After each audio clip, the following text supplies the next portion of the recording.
Magandang araw mga idol, boxing update po tayo. Cuadro Alas Casimero versus Inoue ay posible sa 2025 na maggaganap ang kanilang laban.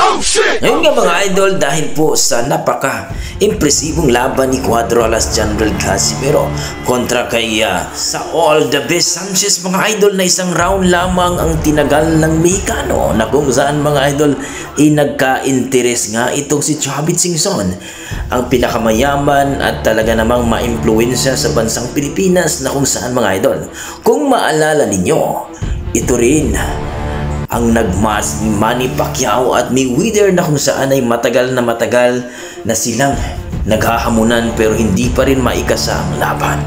Kung maintindihan po natin mga idol, ang boxing kasi ay business.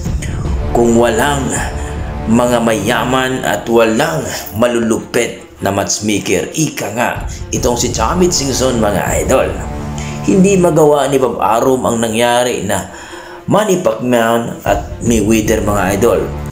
Kaya si Chavit Singson na ang gumawa ng paraan, na kung saan mga idol, itong si Mayweather kasi nag-iinarte, na kung saan ay gustong kumuha ng malaking pera bago labanan itong ating 8th Division World Champion Manny Pacquiao. At dito nga mga idol, naikasa ang kanilang laban. At dito nga mga idol, marami po talaga ang duda, na kung saan mga idol, nagpapresyo lang daw itong si Naoya Inoue. At dito nga mga idol, na kung saan alam naman natin si Bob Arum na talagang best friend itong si Chavit Singson mga idol. At dito nga, malaking posibilidad nga ngayong 2025 pag makalaban itong si Casimero mga idol sa isang laban at magiging number 1 na ito sa WBO, sigurado na daw na mangyari na ang laban ni Naoya Inoue at ni Casimero. Dahil nga mga idol, itong si Chavit Singson ay talagang magagawa niya ang mga bagay na hindi nagagawa ni Bob Arum, na kung saan naikasa nga ang laban ni Mayweather at ni Manny Pacquiao. Na alam naman natin mga idol na itong si Naoya Inoue ay gigil na ito ni Casimero dahil binabastos ito sa social media at tinatawag pa na Japanese Turtle.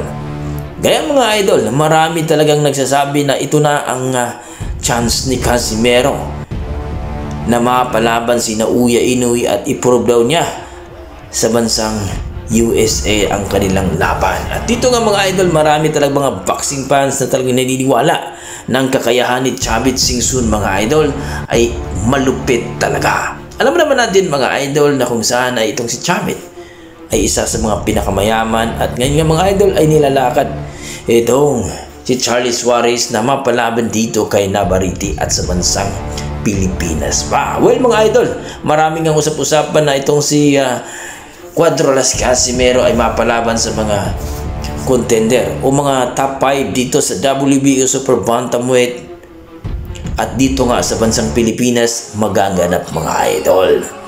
At ngayon mga idol, marami nagsasabi na ito talagang si Casimero ay talagang magwawagi dito kay Naoya Inoue sapagkat may lakas talaga at timing itong si Casimero. Ayon sa ating mga boxing fans, ang gagawin na lang daw ni Casimero mga idol ay magpakondisyon at dapat daw talaga makuha ang timbang at magkakaroon daw sila ng nutritionist mga idol, para sa ganon ay wala na talagang problema sa timbang. Well mga idol, ang masasabi nyo sa ating video? Naniwala ba kayo na kayang-kaya ni Chavit Singson na mapalaban dito kay Naoya Inoue ang ating pambato na si Alas? I-komento mo na sa baba mga idol para ating pag-usapan. Maraming salamat.